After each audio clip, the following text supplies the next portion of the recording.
Hey everyone, welcome to Rain Radio, where we have juicy conversations that lead to powerful transformations. We are your hosts. I'm Naomi Calderon. I'm Lila Sage, and today's topic is comfort zones. So, grab your drink and your journal, put on your crown, and let's chat. You're in your car. What are you drinking? Is there a drink in there with you? Bourbon. Bourbon. Just kidding. I'm kidding. I'm so kidding. That is the perfect drink for the mobile office. Right. This from the girl who drinks like twice a year.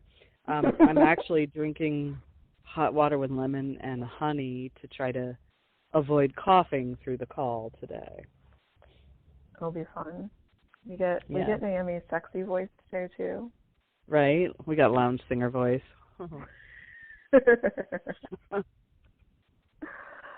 I'm having a black tea with no sugar as per usual. Mm-hmm. I had more fun beverages earlier, and I have more fun beverages planned. I had a matcha latte. I was going to say, I'm sure you had a matcha latte today. I did. It's Wednesday. It was required. Survival technique. Right. And I'm going to have hot cider for my second shift. I am such a fan of hot cider, and I have not had any this winter. I don't know. That might need to be remedied. Yes, we must remedy that. Oh, that's not true. My cousin made some when I was visiting. Of course, that was in the fall. That was October. That feels like forever ago. Yeah, and winter had not quite arrived yet. I think winter arrived after you left. Oh, yeah. Yeah. Thankfully, like the week after I left, but yes. So, comfort zones. Yes. What do people need to hear about comfort zones today? I think that people need to hear that it is important that you have a comfort zone or comfort zone and that you can recognize them and acknowledge them. And the topic came about because we were discussing how shitty we feel when we think that we need to get out of our comfort zone for growth, because growth really does happen outside of our comfort zone. And I was noting that I didn't even have a comfort zone for a very long time because literally everything hurt. So that's kind of how we got here. Well, and what's interesting to me, when you first brought up, do you even have a comfort zone? First, you have to create a comfort zone. When you first said, I don't even have a comfort zone, my first thought was, I don't have a comfort zone because I'm not afraid of shit. I can step out all over the place. That's what first went through my mind, and that's a little bit how I see you. Yeah. So, when we started talking and you got deeper into that, I was like, oh. So, say a little bit more about, first you have to have a comfort zone. Wow. I'm still basking in the that's how I see you piece. Thank you. I receive that. You're welcome. You can, yeah. My inner empress is like, she like cocked her crown sideways. She's like, yeah. Anyway. I am badass, aren't I? So I was afraid of the dark until I was in my 30s. That's like the best way to start off this conversation. And I mean literally like a whole grown-ass adult human being. So I was like, I need a little bit of light. There are night lights all over my house. Now there are night lights all over my house because I run into furniture if it's too dark. But before, there were nightlights all over my house because I need to be able to see the things. And that just gives you an idea of kind of how I lived. Like, I lived afraid that there wasn't enough money to pay the bills. I lived afraid that I was never going to have a healthy relationship romantically. I lived afraid that I was going to screw up my kids. Parents, it's inevitable. Just know that they're going to need therapy, do as little damage as humanly possible, and keep it rolling. But I had to get there. And so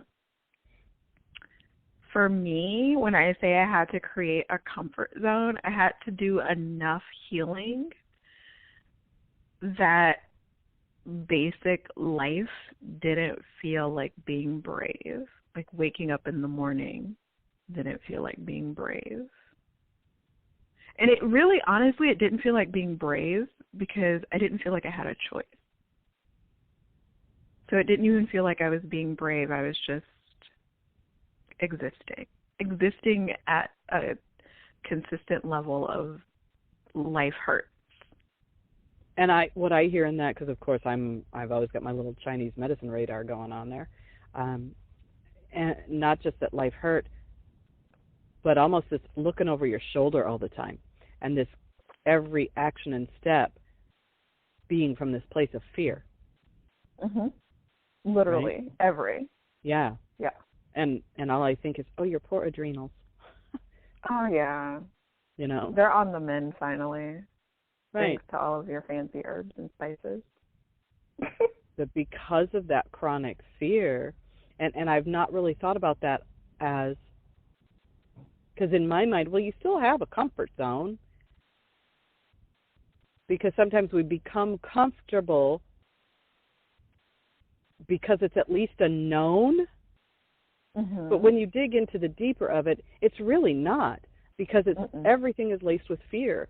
Everything is laced with what if. Everything is laced with this. For me, it was when I was in that space, it was kind of a sense of panic that was like an all the time thing. Yeah. Not a lot of comfort in that. Not No. a lot of nurturing, not a lot of feel good, not a lot of, okay, I can breathe from more than the top 10% of my lungs. You know? Yeah, and that's the thing. When I was in that space and people would say, you have to get out of your comfort zone, and I'm like, there is nothing comfortable here. I'd love to get out of my comfort zone, but I don't have one. So where do you go buy one of those?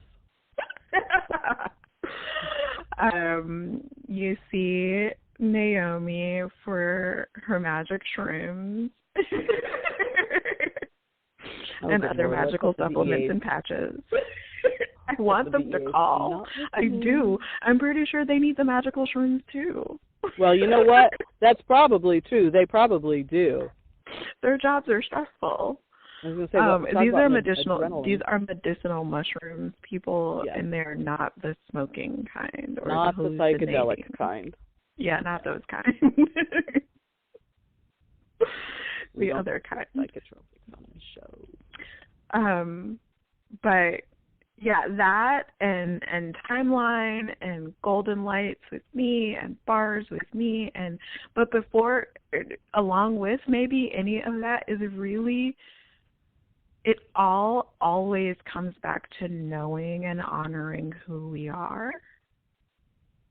Yeah, because go ahead. To me, somebody who's in that space, at least I know when I was like in the thick of that, I didn't have the money to invest in things like bars or timeline or even therapy. Oh yeah, that's true. That's so true. I didn't have hardly the wherewithal to do those things, let alone the money to invest in them. So, and now granted, Lila and I have been known to gift sessions to people in certain circumstances. And I think it's really good for people to understand what steps can they take for themselves to start creating that comfort zone. I'm so glad that you said that, because I totally, being the DIY healer, I forget that not everybody may be there and not everyone would know to go and look to do those things for themselves. So my go-to is books, and probably the first book that changed my life was a Louise Hay book. It was her little Heal Your Body book. The little blue one? Mm-hmm. Mine isn't blue, but yeah, it was blue when it was published. And I started there because at the time my biggest pain was physical, and it was allergies. And I didn't have $81 a month to give Allegra for my regimen. And so I went in search of a holistic solution, and that sort of furthered me down my personal development path of study and growth. But, I mean, there are so many books, and there is so much content in the world, on the internet, that you could absolutely, I can't say where to start because there are so many things. Like, are you exhausted all the time? That would be a different place to start than if money is the thing that hurts the most, which would be a different place to start than if your relationships are shitty.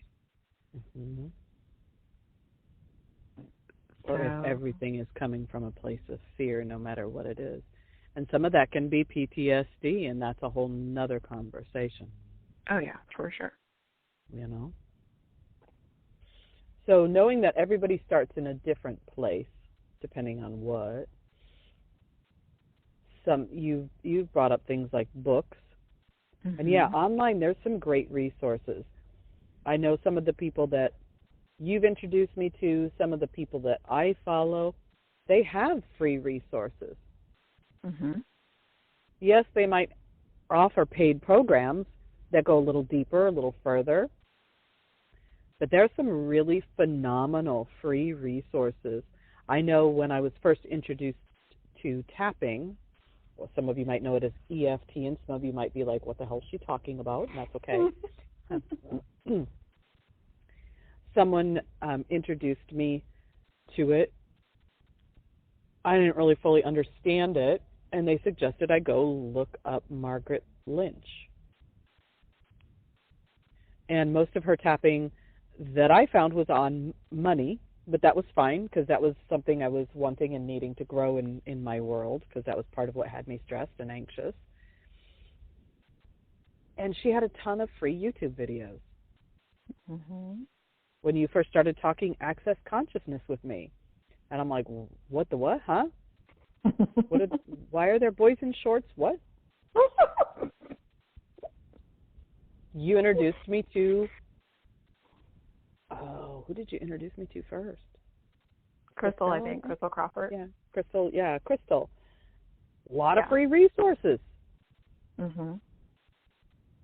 Now, granted, some people might not have internet access at home. That might be how tight things are. Most cities do have public libraries.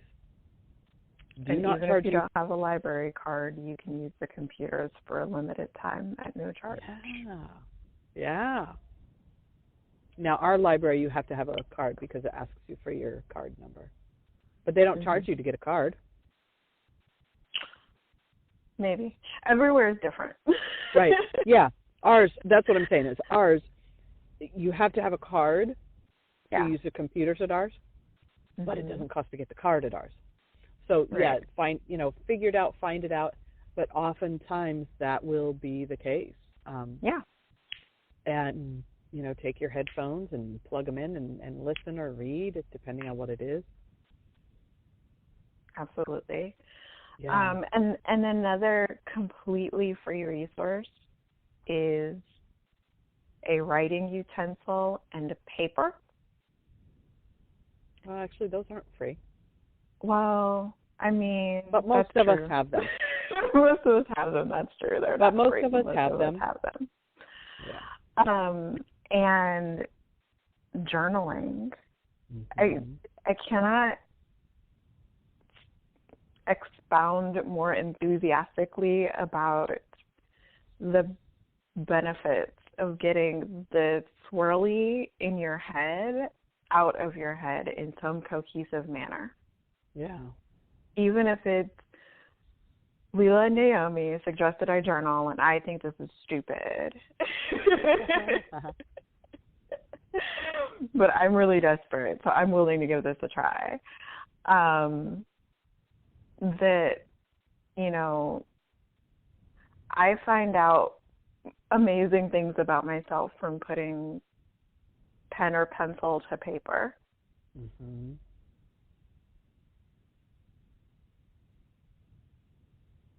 I will say when I first started this journey and first started journaling, there were two things that I did. One is I kept a gratitude journal because that's what some author said to do. And there were days when I was like, I have warm socks out of the dryer. Because honestly, that was all I could think of and come up with to be grateful for that day. I was kind of in a bad place. I hadn't cleaned much of my crap up yet. Still was shoving a lot of stuff down. Still was dealing with a lot of unresolved anger and sadness and guilt and shame that I was carrying around and just stuffing. So some days that was all I could come up with to be grateful for. And one of the coaches I had through an organization that I was in suggested journaling. And I started to journal, and for a long time my journaling just sounded like a bitch session. And it was truly just getting all the swirly crap out of my head. There was zero, I had zero tools at the time on, okay, here's all this crap I just vomited out into basically my Dear Diary is what my journal was. And I didn't have the tools to know what to do to shift any of it. It was nice to get it out of my head, and what I have learned since then, for me, journaling when I can do that, say there's something that's plaguing me and, naggity, nag, and I finally dump it on paper, I now also have the tools to take a look at that and then decide, what do I want to do about this? What's asking to be healed in this? But initially, none of that was there. And yes, I think journaling is a very powerful tool. I'm glad that you said that because it definitely helps to shift, or not shift, it helps to add to the practice. You're like, okay, I wrote all it down. Now what? Yeah, great. I just barfed out all the, dumped everything from my gray matter onto this piece of paper, and now what? I would say now what is ask questions, which is a tool that I had before I knew what the tools of access consciousness were. But it's also the foundation of the tools of access consciousness. They are all questions. But probably in 2008 was when I realized really how powerful questions are. And I found this book called The Little Book of Affirmations by Noah St. John. And it was about turning your affirmations into questions because your brain looks for the answers to questions. Right. And it looks for how to solve problems. So if everything hurts, one of the questions that you could ask your brain to solve for you is, what would feel good for me right now? And this is probably where bravery comes in that I didn't realize when I was going through it that I'm seeing now. That's still a thing for me. A lot of times, it is things that seem completely counterintuitive. Like, lay down. I'm like, but I have to feed the children and I need to find a job and I'm living with other people and whatever.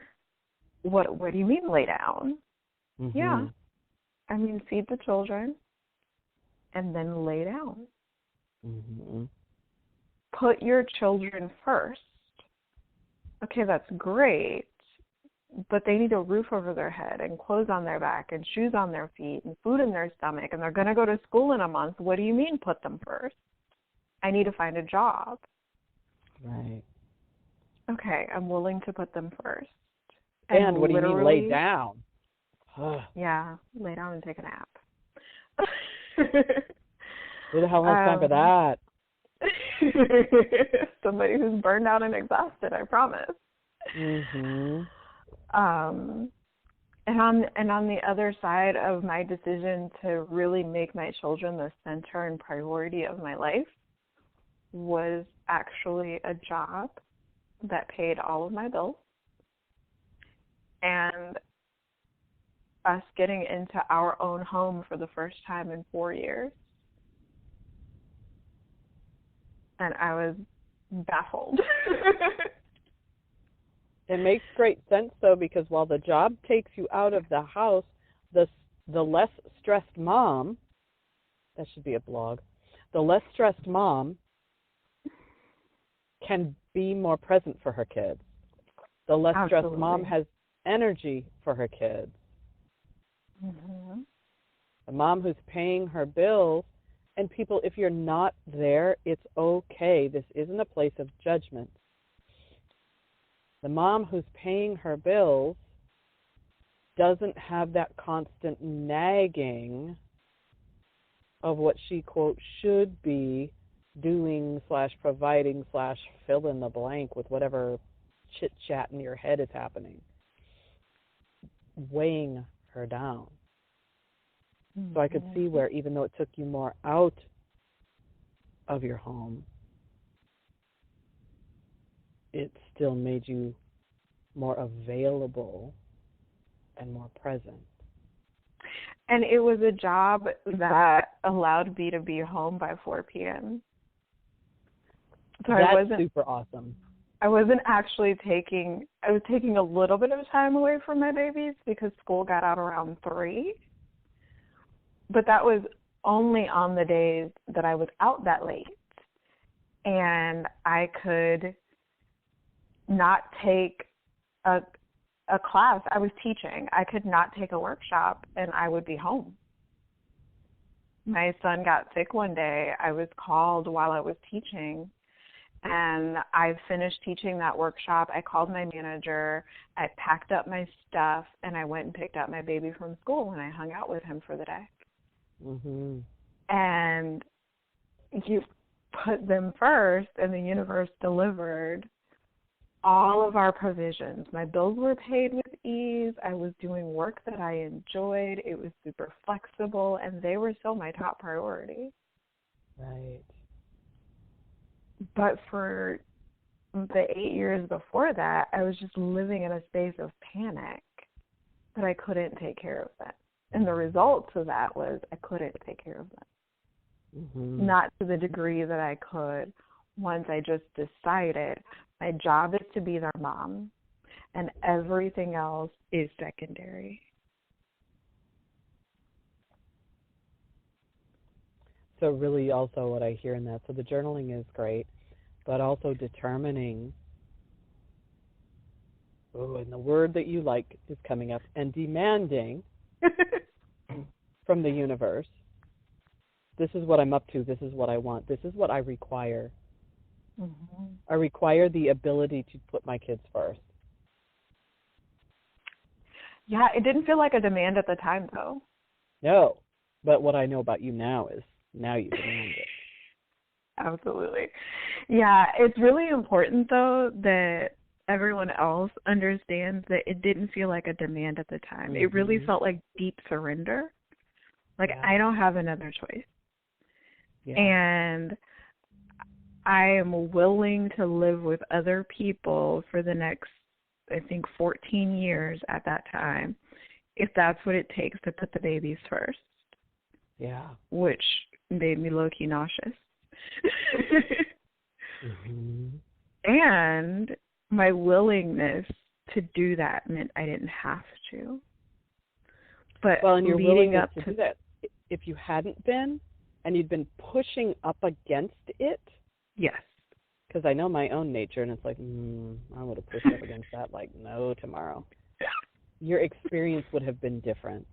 Yeah, it was different for 4 years.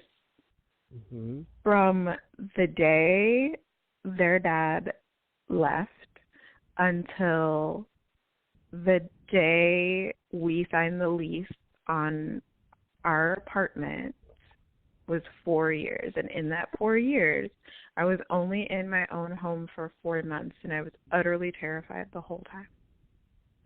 Because while I wanted to put them first, my thoughts and my feelings were in the complete opposite. Hmm. So that didn't change until that surrender took place. And then my overall well-being changed when I got really willing to create a comfort zone, which also, I mean, we talked about this in a different episode. It meant living on paper plates for months, which it was a relief in one instance, but my inner, I love the environment was like, Right. I'll plant some trees, I'm sorry. Right.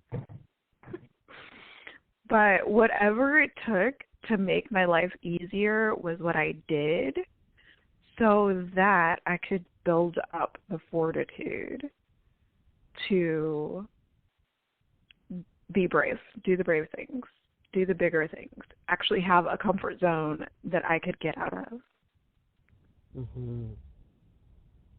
Because you can't step out of something that you don't have. Right. Which is why we took this conversation down the path of creating your comfort zone. One of the things that when we first were talking about this as a topic, once I got past the thought that to say you don't have a comfort zone means that you're not afraid of anything, and looking at it as no, it's the opposite for some, where your comfort zone is just non-existent because everything is hard and everything hurts and everything is fear. And I know for me, being very kinesthetic, for me having a comfort zone also means having a space I feel safe in. I had some landlords at one point. I was actually living, they rented out rooms in their house, and not super ethical people, and I didn't know that until after I had been living there. And they had screwed over past tenants, and I didn't know about it. There were some great lessons, and I didn't feel unsafe, but there was a level of distrust that my personal space would be respected. And so I recognize that for me also a space, and it doesn't matter if I have roommates or don't have roommates. I now have a permanent roommate. We would call him a husband, which is slightly different as well. But to me, it doesn't matter if it means you create a cozy corner in your walk-in closet with a fluffy floor pillow and, some incense or whatever. For me, kinesthetically, I have to have a place to retreat to for nurturing. And it doesn't have to be a whole room. It doesn't have to be a whole floor in your house. It may literally be the corner of my couch, and I love Stephen Halpern's music for this kind of thing because he's got some great theta wave type of music. And I stick my earbuds in and I sit on the couch and I listen to Steve. Maybe that's creating that physical comfort. But to me, the comfort zone has to incorporate that place to retreat to. Yeah, it's my happy place. And every city that I live, I find the nearest park with running water. And that becomes one of my happy places. Mm-hmm. And I will just go and sit and be. Mm-hmm.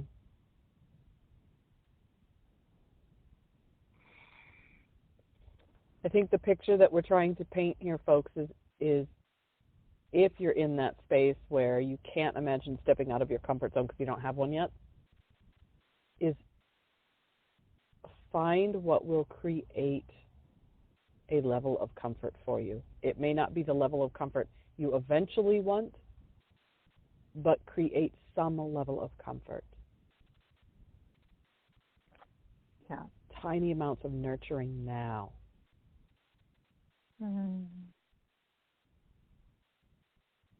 Because it grows and it builds. And then you'll be in a space where you can step outside of your comfort zone because you will have a comfort zone to step out of. Right? And then we just start to draw that circle bigger and bigger and bigger. And that's what we're going to be talking about in a couple of future episodes. I'm so excited. Mm-hmm. So thank you for listening. And I'm complete. Do you have more to add? Just that those of you who are listening, check out some of the resources. And if you have questions on that, pop us a question. We'd also love to hear from you. If you were someone who was in a space where you didn't yet have a comfort zone, what did you do to create that for yourself? We'd love to hear. Thanks, everybody. We will talk with you next time. Bye.